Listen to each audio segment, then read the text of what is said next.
으로 함께 하나님의 말씀을 나누기를 원합니다. 지금이야 프로야구 인기가 약간 시들하지만, 그리고 어떤 팀들이 있는지, 어떤 선수들이 경기하는지 그것을 잘 아시는 분들이 굉장히 드물이라 생각이 됩니다. 그런데 1980년대에 프로야구가 처음 출범했을 때 그 인기가 어마어마했었죠. 그런데 어른들만 야구를 좋아한 게 아니라 이 어린이들도 야구를 굉장히 좋아했었습니다. 그래서 각 구단마다 어린이 회원이라고 해가지고 5,000원을 들고 가면은 그 5,000원에 걸맞는, 그 당시에는 5,000원이 굉장히 큰 돈, 지금으로 치면은 거의 10만 원에 가까운 돈이 아닌가 싶은데, 그 거금을 들고 가면은 선물을 줍니다. 그래서 야구 모자를 주고, 그리고 그 팀의 티셔츠를 주고, 잠바를 주고, 그리고 배낭을 주죠.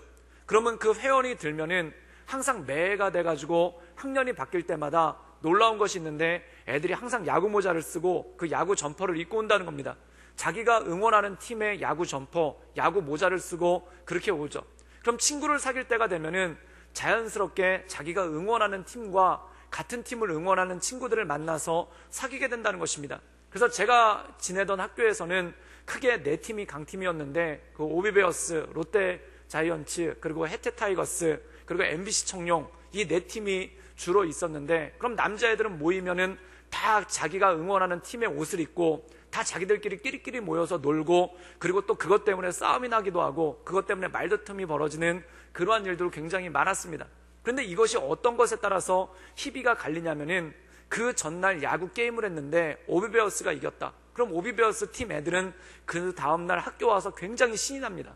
그리고 그 다음날 예를 들어서 오비베어스가 졌다. 그러면 그 지고 나면은 굉장히 침울해하고 억울해하고, 그리고 예를 들어서 오비베어스가 롯데자이언트한테 졌다. 그러면 이 롯데 친구들이 오비 친구들을 막 놀리고 약올리죠.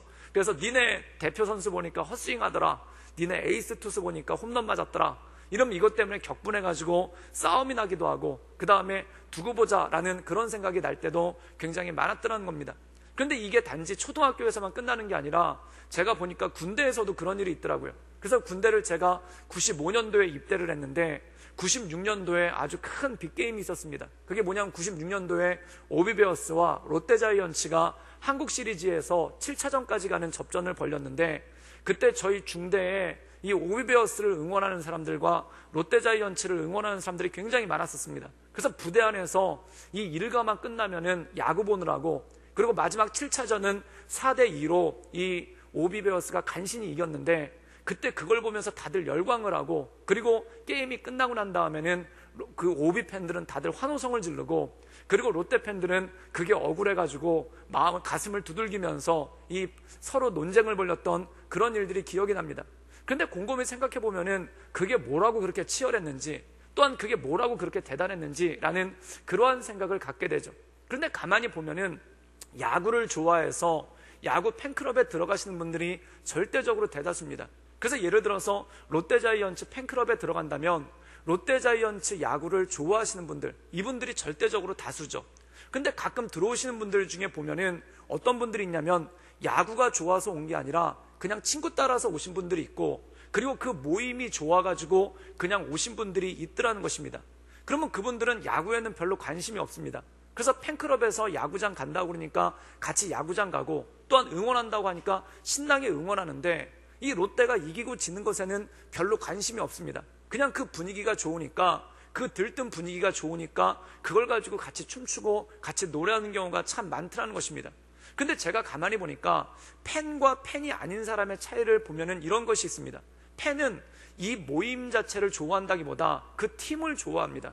그리고 그 모임 자체에 어떻게 응원하는가, 이런 것을 좋아하기보다 우리 팀이 지느냐 이기느냐, 그것에 굉장히 관심이 많죠.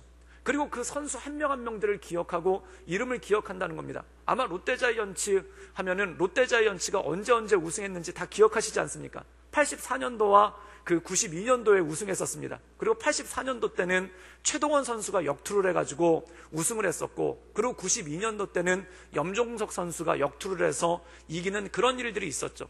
그럼 롯데 팬들이라면은 그 정도는 알고 있고, 또 이 최동원 선수와 염종석 선수가 구단으로부터 버림받는 일이 생기니까 그것 때문에 가슴 아파하고, 그리고 진정한 롯데 팬이라면은 이 염종석 선수가 투수하면서 혹사를 당해가지고 어깨에 수술 자국이 있는 사진, 그거 보면서 눈물을 흘리지 않은 그런 팬이 없지 않습니까?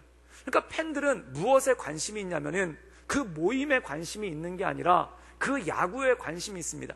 그리고 야구 선수들의 관심이 있고 이 성적이 어떻게 나오느냐, 이기느냐 지느냐. 그래서 우리 팀이 승리하면은 춤을 추고 또한 우리 팀이 패배를 하면은 가슴 아파하고 힘들어하는 것, 이것이 바로 팬의 특징이라는 것이죠. 그런데 야구를 좋아하지 않는데 팬클럽에 들어가는 사람이 있습니다. 그럼 그 사람들은 뭘 하냐면은 그냥 북치고 장구치고 응원하는 게 재밌어서, 그리고 야구장에서 치킨 먹고 먹을 거 먹는 게 좋아서. 그런데 이분들은 뭐냐면은 야구가 지던 이기던 그거에 별로 관심이 없다라는 겁니다. 그냥 재밌게 놀았고 재밌게 춤췄고 또한 맛있게 먹었으니까 그걸로 끝이다라는 그러한 마음이 그 가운데 있다라는 것이죠. 사랑하는 여러분, 롯데자이언트 팬클럽에 들어있어도 진짜 롯데를 사랑하시는 분이 있고 또한 그냥 그 모임 자체가 좋아서 오시는 분들이 있다라는 것입니다. 그래서 겉보기에 보기에는 다 똑같아 보이죠.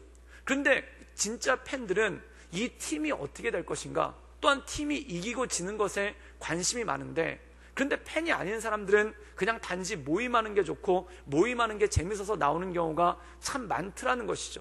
사랑하는 여러분, 야구 하나만 보더라도 그 팬클럽에서 이 사람이 진정한 팬인가 팬이 아닌가에 따라서 야구를 보는 자세가 바뀝니다. 또한 거기에 대해서 마음을 쓰는 것이 달라진다는 것이죠. 오늘 우리가 함께 읽은 고린도전서 13장은 사랑에 관해서 말씀하고 있습니다.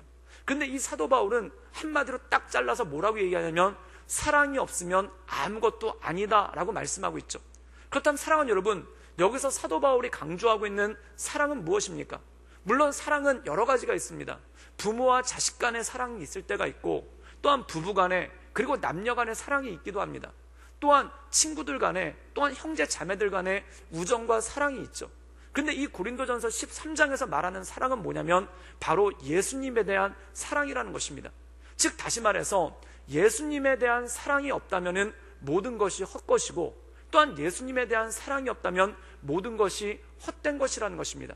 사랑하는 여러분, 우리가 교회를 올 때도 두 가지 사람이 있을 수가 있습니다. 그게 뭐냐면 진짜 주님을 사랑하는 마음으로, 그리고 주님에 대해서 더 알고 싶어서, 그리고 하나님께 예배드리고 싶어서 교회에 오시는 분들이 있습니다. 또 어떤 분들은 그냥 교회 분위기가 좋으니까, 또한 교회 친구가 많으니까, 그리고 어려서부터 교회 다녔으니까 그냥 교회에 나오는 그런 모습이 있을 때가 있다는 것이죠. 그런데 가만히 보면은 예수님을 사랑해서 교회에 나오는 것과 그냥 교회 분위기가 좋아서, 교회 모임이 좋아서, 친구가 많아서 교회에 오는 것과는 엄청나게 큰 차이가 있다는 것입니다. 그래서 오늘 사도 바울은 뭐라고 권면하고 있냐면 모두가 교회 나온다. 그런데 교회 나오는 이유가 무엇인가? 또한 모두가 봉사를 한다. 그럼 봉사하는 이유가 무엇인가? 또한 너희가 예배를 드린다. 그럼 예배하는 이유가 무엇인가? 그것에 대해서 얘기를 하는데, 만약에 너희가 예수님 사랑하는 마음이 크다면 이 모든 것들이 열매를 맺고 또한 이 모든 것들이 너희에게 기쁨을 줄 것이다. 그런데 예수님 사랑하는 마음이 없이 이 모든 것들을 한다면 결국 이 모든 것들은 헛것이 될 수밖에 없고 너희 마음 가운데 허무감만 클 것이다 라는 말씀이 이 말씀의 원래 내용이라는 것입니다.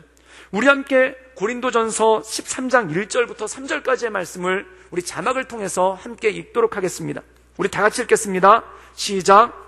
내가 사람의 방언과 천사의 말을 할지라도 사랑이 없으면 소리나는 구리와 울리는 꽹과리가 되고, 내가 예언하는 능력이 있어 모든 비밀과 모든 지식을 알고 또 산을 옮길 만한 모든 믿음이 있을지라도 사랑이 없으면 내가 아무것도 아니요, 내가 내게 있는 모든 것으로 구제하고 또 내 몸을 불사르게 내어줄지라도 사랑이 없으면 내게 아무 유익이 없느니라.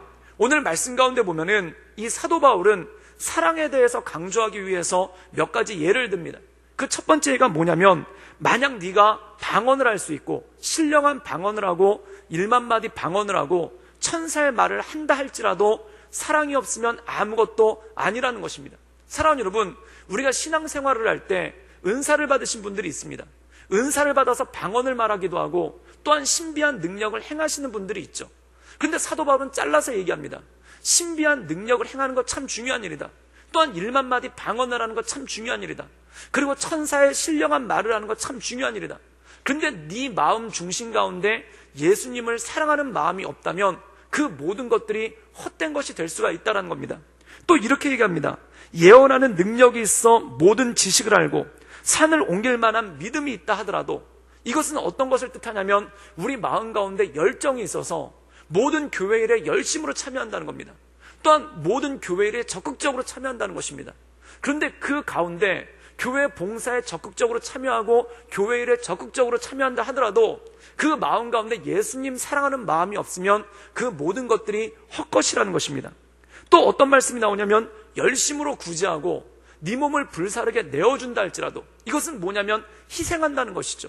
즉 교회를 위해서 최선을 다하고 또한 자신을 희생하면서 나가도 그 마음 가운데 사랑이 없으면 아무것도 아니라는 것입니다. 그럼 여기서 말하는 사랑은 무엇입니까?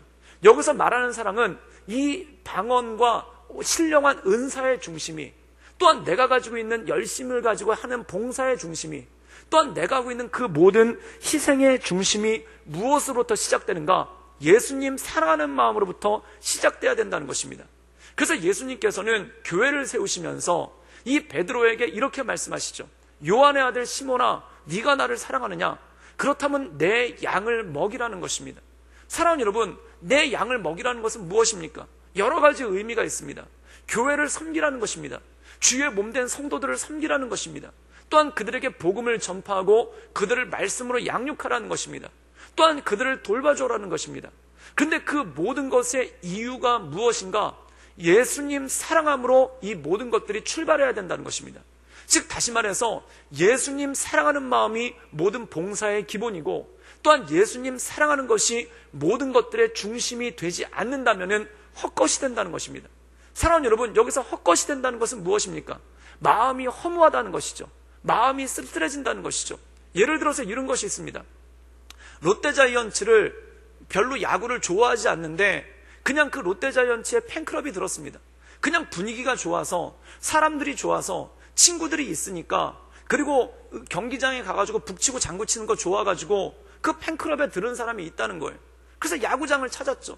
중요한 결승전 경기가 있는 겁니다. 예를 들어서 한국 시리즈 결승전 경기가 있는 거예요. 그런데 거기서 팬들은 열심히 응원을 하죠. 그럼 이 사람도 거기서 같이 북치고 장구치면서 응원을 한다는 겁니다. 그러다가 승리를 했어요. 우승을 했어요. 그러면 다른 팬들이 춤을 추는 것처럼 이 사람도 춤추면서 즐거워하겠죠. 그런데 오는 길에 어떤 일이 있냐면 허무하다는 겁니다. 도대체 내가 왜 이렇게 열심히 춤을 췄나? 내가 왜 이렇게 목이 쉬게 응원을 했나? 그게 허무하다는 겁니다. 그냥 분위기에 도취돼가지고 친구들이 하니까 같이 하고 났더니 그 다음에 허무하다는 겁니다. 여러분, 진짜 팬은 어떤 줄 아십니까? 거기서 춤추고 난 다음에 너무 즐거워요. 그 다음에 집에 오잖아요. 이 흥분이 가라앉지를 않아요.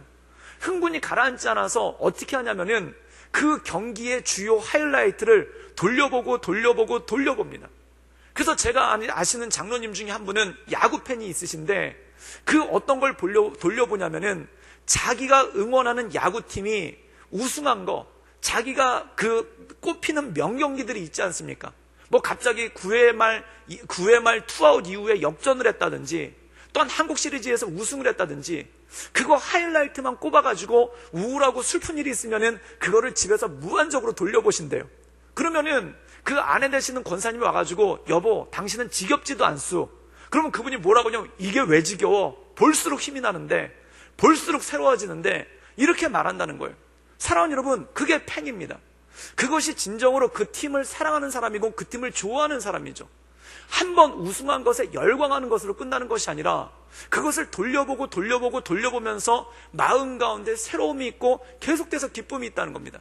그런데 여러분, 그 팀을 사랑하지 않는 사람이 있어요. 그냥 단지 팬클럽의 분위기가 좋고 야구장에 가서 춤추고 음식 먹는 게 좋아가지고 그러고 왔다고 생각해 보십시오. 그럼 집에 오면 어떡하냐면 그 팀이 우승하고 안 하고는 자기랑 아무 상관이 없는 거예요. 그럼 어떻게 되냐면 돌아오는 길에 되게 허무해집니다. 정말 허무해집니다. 모두가 열광하는데 그것에 대해서 허무해지고 어려워진다는 거예요. 저는 제가 일본에 한번 출장을 갔었을 때 시간이 남아가지고 요미우리 자이언츠가, 그 당시 이승엽 선수가 요미우리 자이언츠에서 4번 타자를 하고 있었을 텐데 그때 갔었습니다. 그때 가가지고 그 비싼 표를 구해서 이승엽 선수가 나와서 공 치는 거 한번 보려고 갔는데 하필이면 가는 날이 장날이라고 이승엽 선수가 그날 결장을 한 거예요. 안 나온 거예요. 허탈하죠. 그런데 그때 요미우리 자이언츠가 9회 말 투아웃 이후에 극적으로 승리를 했어요. 그래가지고 거기서 그 팬들이 다 일어나가지고 춤을 추는데 저도 얼떨결에 춤을 췄죠.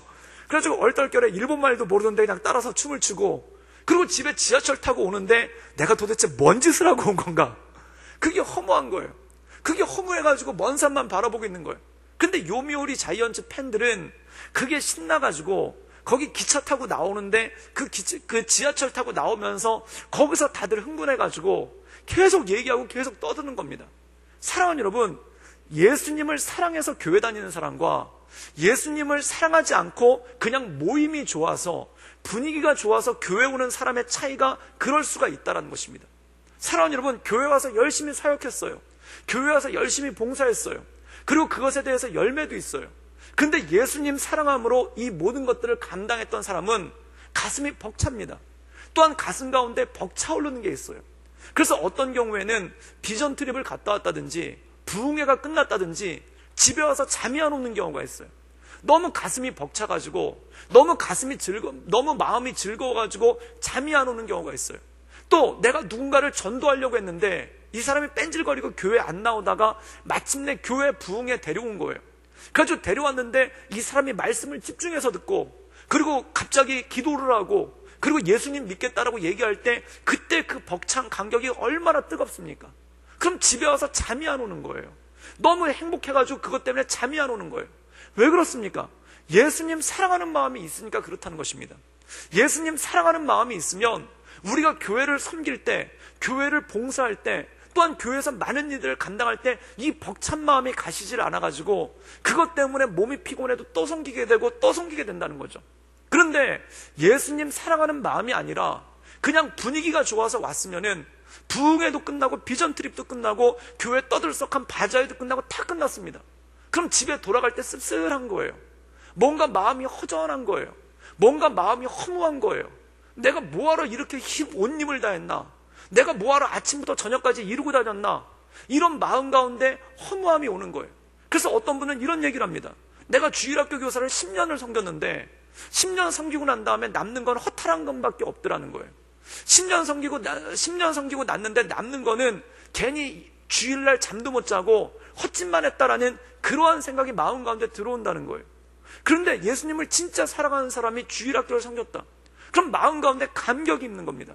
예수님을 모르던 어린이들이 예수님을 알고, 또한 성경 공부 가르칠 때, 공과 공부 가르칠 때 그렇게 떠들고 뺀질뺀질하던 애들이 어느 날 엎드려서 기도하고, 또한 그들이 성장해 나가는 모습을 볼 때 마음 가운데 벅차서 견딜 수가 없는 거예요.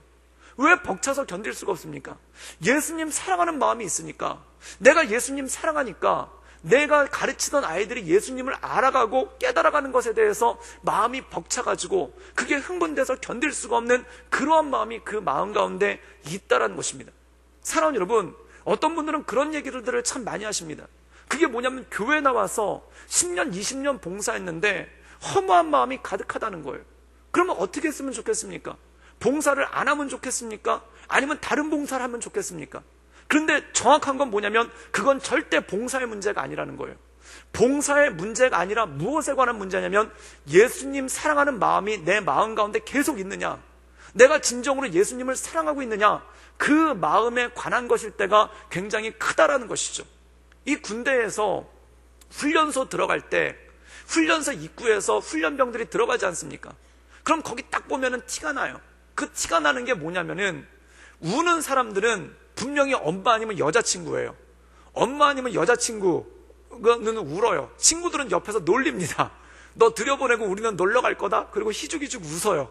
그래서 저것들이 원수인지 친구인지 뭐 이런 생각이 들 때가 있어요. 그런데 이 부대 앞에서 우는 사람 꼭 2명은 우는데 그게 뭐냐면은 엄마랑 여자친구가 울어요. 그럼 이 엄마랑 여자친구는요, 그 아들이, 그 남자친구가 군대에 들어가고 났었을 때 이 둘은 굉장히 큰 동질감을 느껴요. 어떤 동질감을 느끼냐면 사랑하는 사람을 군대에 보냈다는 그 동질감이 있는 거예요. 그러니까 이 둘은 아들이 군대 가고 남자친구가 군대 가도 이 아들의 여자친구와 그 엄마는 계속 연락을 하고 만나기도 한다는 겁니다. 또 예를 들어서 명절이 됐잖아요. 그럼 남자친구는 군대 갔는데 이 여자친구가 남자친구 사랑하는 마음이 강하면은 어머니한테도 전화 걸고 명절 때 찾아뵙고 위로도 해요. 그러면서 서로 얘기를 두런두런 나누고 서로 좋아합니다. 또 이 어머니가 편찮으시잖아요. 그러면 남자친구가 군대에 가 있음에도 불구하고 이 여자친구가 병원 가서 간호도 해주고 어떤가 돌아보기도 해요. 그런데 여러분 생각해 보십시오. 이 어머니와 이 여자친구가 무슨 친밀감이 있어서 그렇겠습니까? 그 가운데 매개가 되는 게 군대 가 있는 아들, 군대 가 있는 남자친구가 있기 때문에 그런 거예요. 그런데 이 여학생이 마음이 변했다라고 생각해 보십시오. 도저히 못 기다리겠는 거예요. 얼굴이 멀어지면 마음도 멀어진다고 변심이 생기는 거예요. 갑자기 같은 과의 오빠가 잘생겨 보이기 시작하고, 그 다음에 갑자기 마음이 외롭고, 그 다음에 곰곰이 생각해 보니까 별로 기다릴 만한 그런 남자친구가 아닌 것 같은 마음이 들기 시작해요. 그럼 그 다음에 나타나는 일은 무엇입니까? 그 어머니한테 소홀하게 되는 거예요. 그런데 처음에는 그것을 갖다가 공식화하지 않았으니까 남자친구에 대한 마음이 떠나갈 때 예전처럼 그 어머니를 섬기지는 않죠. 예전처럼 그 어머니를 돌보지는 않죠. 그런데 가서 명절 때 찾아가서 인사도 하고, 또한 입원해 계시면 병원에 가서 만나보기도 하지만 마음 가운데 어떤 생각이 들어오냐면은 허무함이 있다는 겁니다. 허탈함이 있는 거예요. 왜 그럴까요? 옛날에 남자친구를 사랑할 때는 그 어머니를 돌봐드리고 그 어머니에 대해서 잘해드렸을 때 돌아오는 길에 기쁜 거예요. 내가 사랑하는 사람을 위해서 뭔가를 한 것 같아서, 또한 내가 사랑하는 사람을 위해서 뭔가 봉사를 한 것 같아서 마음이 기쁘고 즐겁다는 겁니다. 그런데 남자친구에 대한 마음이 변하고 그 사랑이 떨어지잖아요. 그러면은 겉모양은 있으니까, 해오던 것은 있으니까 그 어머니 명절 때 가서 만나보기도 하고 병원에 입원했을 때 찾아가서 문병도 하는데 돌아오는 길에 어떤 일이 생기냐면은 허무함이 오기 시작한다는 거예요. 이걸 언제까지 해야 되나 라는 그런 마음이 생기기 시작하죠. 그럼 여러분 생각해 보십시오. 이것이 여자친구와 어머니의 문제입니까? 절대 아니에요. 그 어머니가 여자친구한테 잘해주면 잘해줄수록 이 여자친구는 되게 부담스러운 거예요. 그 이유가 무엇입니까? 진짜 근본적인 이유는 남자친구와의 관계라는 겁니다. 어머니와의 관계의 문제가 아니라 남자친구와의 문제라는 거예요. 즉 남자친구를 뜨겁게 사랑할 때는 어머니에 대해서 봉사하는 것이 기쁘고 그것이 마음 가운데 뿌듯하고 기쁨이 있는데, 남자친구에 대한 마음이 엷어지기 시작하니까 그 다음부터 어머니가 부담스러워지기 시작하고 어머니가 나한테 잘해줘도 자꾸 거리감을 두게 되는 그런 일이 생기는 것이죠. 사랑하는 여러분, 그것과 똑같다는 것입니다. 우리가 예수님을 사랑하잖아요. 비유를 들자면 그런 것입니다. 꼭 정확하진 않지만 남자친구가 예수님이고 교회는 어머니와 똑같다는 겁니다. 다시 말해서 예수님을 뜨겁게 사랑하는 마음이 크면 클수록 교회를 최선을 다해서 봉사하고, 그 최선을 다해서 봉사할 때 마음 가운데 허탈함이 없는 거예요. 기쁨이 있는 거예요.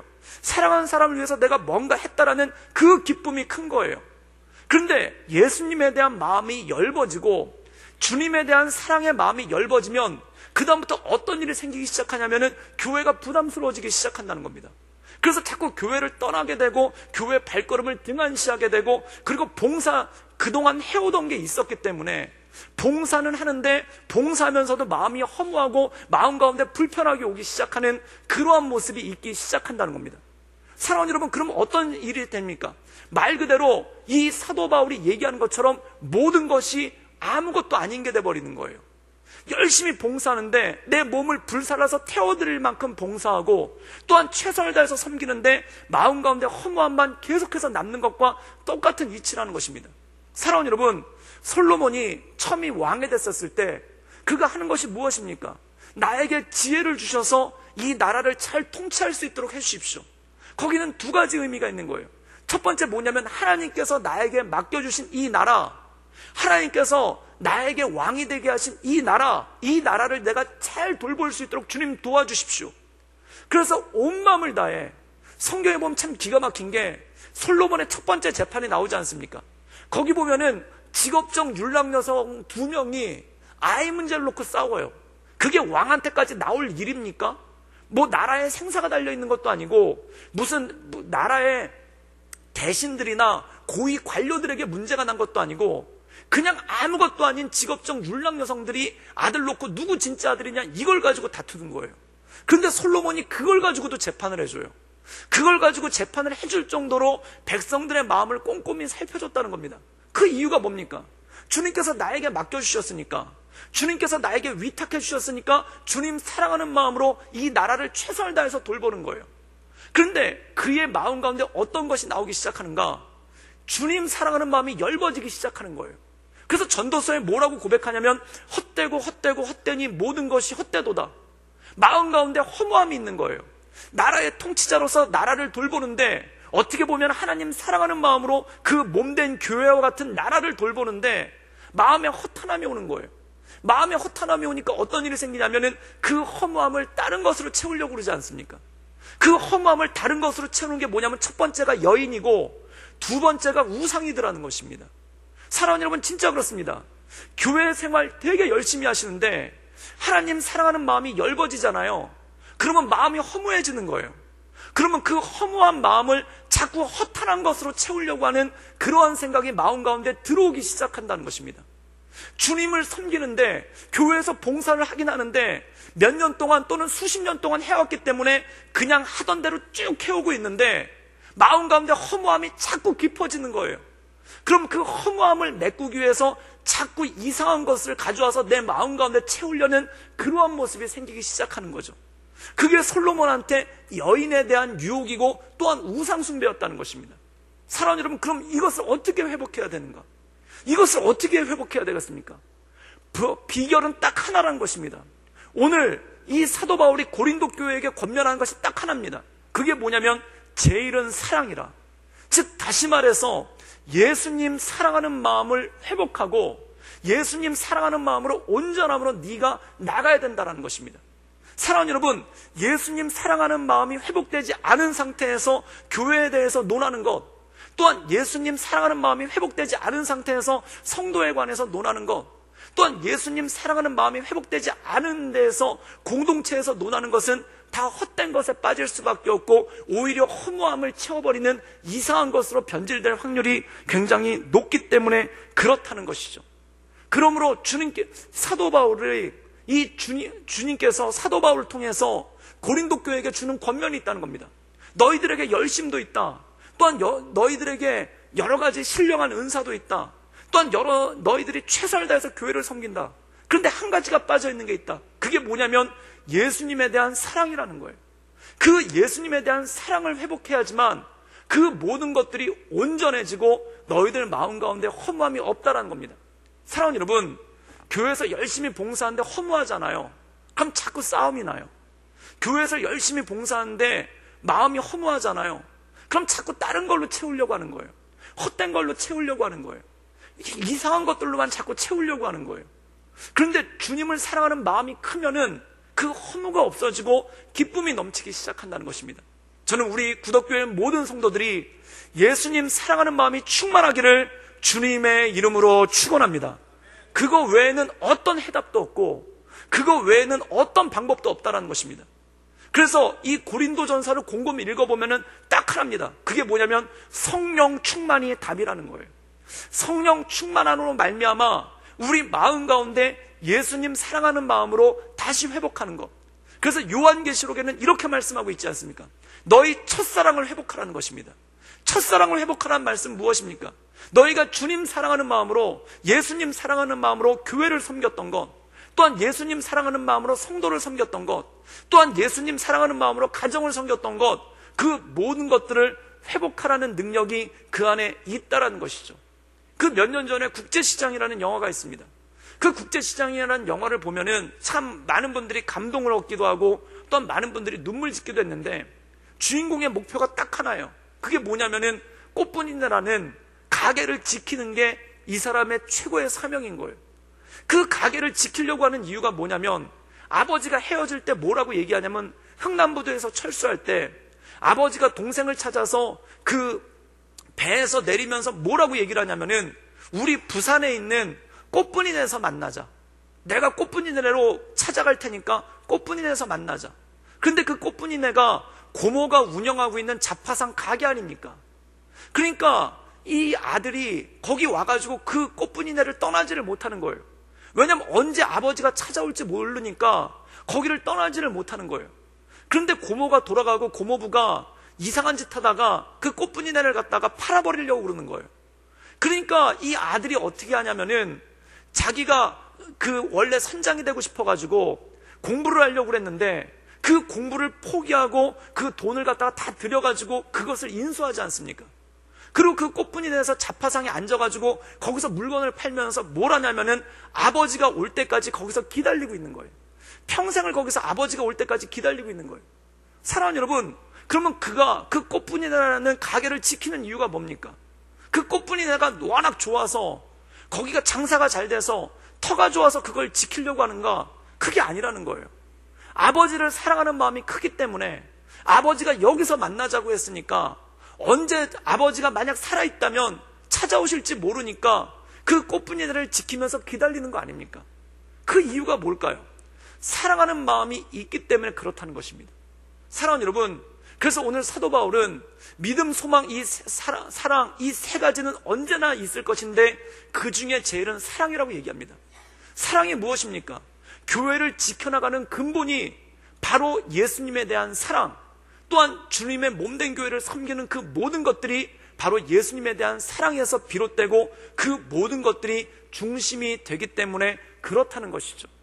제가 그 처음으로 전임사역했던 교회에서 저는 참 감사한 것 중에 하나가 뭐냐면은 처음으로 전임사역했던 교회 담임 목사님을 너무 존경하고 지금 돌아가셨지만 지금도 너무 좋아합니다. 그래서 가끔 가다가 그분 생각이 날 때도 있고 참 하나님께서 나를 많이 사랑해 주셔서 그 젊은 시절 목회 처음 시작할 때 좋은 선생님 만나서 목회하게 하셨구나라는 그런 생각이 들어요. 그런데 이분이 건강이 안 좋으셔가지고 간암 수술을 5번을 받으셨거든요. 그래서 간암 수술을 5번을 받으셔서 간을 갖다 계속 잘라내서 마지막 5번째 수술을 받았을 때는 간이 반도 안 남았다고 그랬어요. 그걸 다 잘라내가지고 간이 반도 안 남았다고 그랬어요. 그리고 그 힘든 수술을 겪고 오시니까 정말 몸이 만신창이가 돼서 왔죠.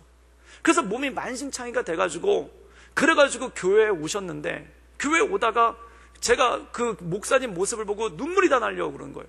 왜냐하면 제가 청년 시절 때 우리 목사님 뵀었을 때 우리 목사님 키도 되게 크시고 그리고 저희 목사님이 그 바바리 코트를 딱 입고 지나가시는데 얼마나 멋있던지 우리 목사님 되게 멋있다.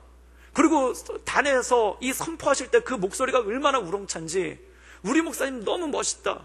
그러면서 참 좋아했거든요. 그런데 간암 수술을 5번을 받고 오셨는데 몸이 다 오그라드신 거예요. 몸이 다 오그라드셔서 키가 180이 넘으셨었는데 제 옆에 쓰셨는데 몸이 다 오그라들어가지고 저보다 더 키가 작게끔 느껴지고 그리고 그 당당했던 풍채가 그 병마에 시달려가지고 이제 60 간 넘으셨는데 몸이 다 오그라들이고 목소리조차도 가쁘신 거예요. 그리고 강단에 올라오는데 강단에 계단을 올라갈 기운이 없어가지고 그 다른 목사님들 부축을 받으면서 올라가시는데 막 눈물이 나더라고요. 그렇게 눈물이 나는데 그 목사님이 강단에 서셔가지고 수술 끝내고 목회자들을 다 앉혀놓고 그리고 첫 마디가 딱 뭐냐면은 힘이 붙이시니까 말을 제대로 못하는 거예요. 근데 힘이 붙이시니까 딱 말을 제대로 못하시는데 딱 한마디 했는데 그게 뭐냐면 여러분 주님 사랑하는 마음으로 우리 최선을 다해 일합시다. 딱 그 한마디였어요. 주님 사랑하는 마음으로 우리 최선을 다해 일합시다. 그러고 나니까 그 말씀 듣고 나니까 가슴이 뜨거워지는 거예요. 내가 왜 이렇게 봉사하는가? 내가 왜 이렇게 주의 몸된 교회에서 최선을 다해 일하는가? 사실 거기서 봉사할 때 새벽 5시에 출근해가지고 밤 11시에 들어갔거든요. 밤낮을 가리지 않고 그 교회 제가 처음에 들어갔을 때 3년 동안은 휴가라는 걸 자체를 아예 못 갔거든요. 그리고 4년째 때는 휴가 가는데 갑자기 회의에 참석하라고 전화가 와서 영동고속도로에서 차를 돌려가지고 돌아갔던 그런 적도 있었거든요.